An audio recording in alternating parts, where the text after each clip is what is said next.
मैं यहाँ जिस समाज ने सड़कों पे उतर के इस केंद्र की सरकार को और सुप्रीम कोर्ट में बैठे जजों को ये बताने का काम किया है कि समय बदल गया है। अब अगर हमारे अधिकारों पे कहीं से भी हमला होगा तो हम लोग चुप बैठने वाले नहीं हैं। उसी सरकार को ये बताने कि जब समाज सड़कों पे रहेगा तो उनके नेता भी बंगलों में महलों में नहीं बैठेंगे, वो भी सड़कों पर रहकर समाज का संरक्षण करेंगे।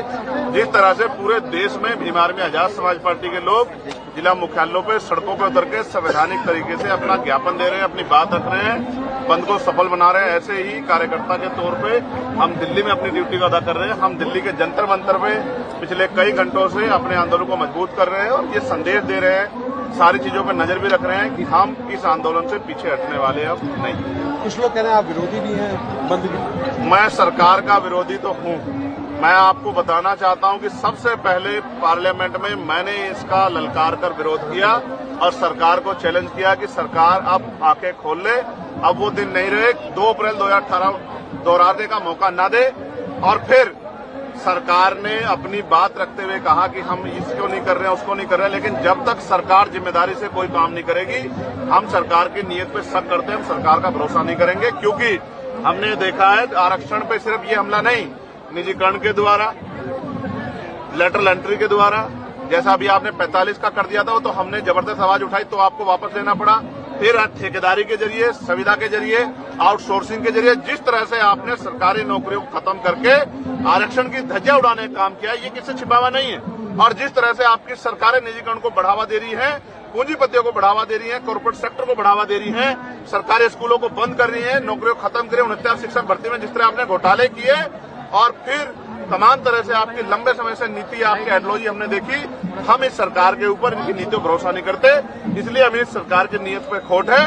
डॉक्टर बाबा साहब अम्बेडकर ने कहा था संविधान कितना भी अच्छा क्यों ना हो, चलाने वाले हाथ अच्छे नहीं होंगे, उनकी नीयत अच्छी नहीं होगी, उनकी नीति अच्छी नहीं होगी तो अंत संविधान बुरा साबित होगा।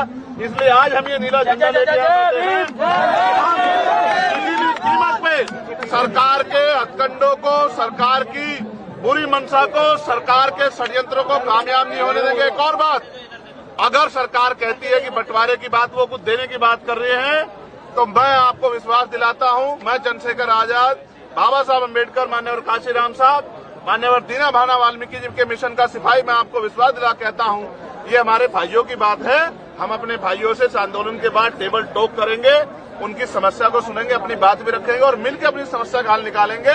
हम बंदर बाट नहीं होने देंगे। हम सरकार को अपने अधिकारों पे राजनीतिक रूप से फायदा लेने के लिए अपने लोगों को लड़ने नहीं देंगे। हम अपने भाईचारा बना के रखेंगे।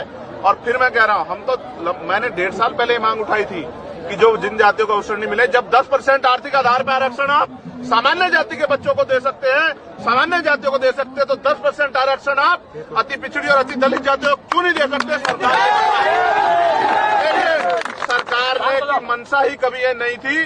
सरकार की मंशा तो जातिगत आरक्षण को खत्म करने की है। सरकार की मंशा तो जातिगत आरक्षण को खत्म करके, हमारी संवैधानिक ताकत खत्म करके, आर्थिक आधार पर आरक्षण लागू करके अपने लोगों को फायदा देने की है। सरकार की मंशा तो लेटर एंट्री करके हमारे लोगों को सिस्टम से निकाल के अपनी विचारधारा के लोगों को सिस्टम में बिठा के और पॉलिसी मेकिंग में जब उनके लोग बैठे होंगे तो हमारे लिए पॉलिसियां नहीं बनेंगी। इसलिए हमें सरकार की नीयत पे खोट है। हम अपने भाइयों के साथ खड़े हैं। अगर हमारे भाइयों को हिस्सा देने की बात आएगी तो हम अपना हिस्सा भी उनको दे देंगे, लेकिन सरकार की नीयत के खोट को और सरकार की प्रणालियों को हम लोग लागू नहीं होने देंगे। और अभी ये आंदोलन खत्म नहीं हुआ है। आज तो संपूर्ण भारत में भारत बंद जारी है, लेकिन 11 सितंबर को जो हमने दूसरा चरण इसका बुलाया दिल्ली में, उस दिन हम सरकार को घुटने टिकवा देंगे। अगर आज सरकार ने घुटने टेके, उसके बाद जब पार्लियामेंट का सेशन चलेगा, आप मेरी बात को याद रखना, हम सरकार को घुटने टिकवाने के लिए एक इतनी बड़ा जन समर्थन यहाँ दिल्ली में जुटाएंगे कि सरकार की आंखें खुल जाएंगी, नींद खुल जाएगी।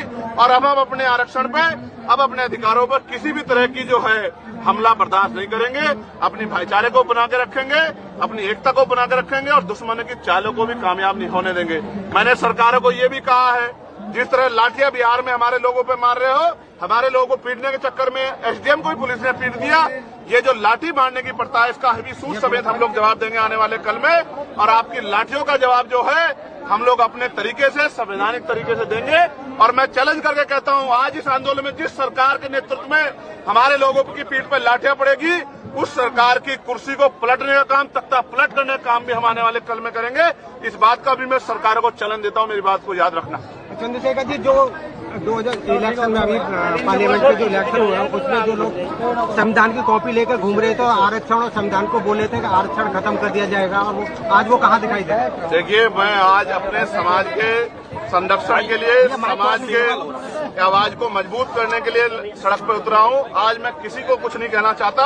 हमारे समाज की आंखें वो सबको देख रहा है, कौन क्या कर रहा है। समाज की आंखें नहीं, ऐसा नहीं समाज की आंखें नहीं, समाज देख रहा है। और अब समाज आने वाले कल में जो फैसले लेगा, उनसे सभी दलों को एहसास होगा कि किस तरह से चुप्पी रखी जाती है और किस तरह से बंद मुंह करके सरकार को समर्थन दिया जाता है।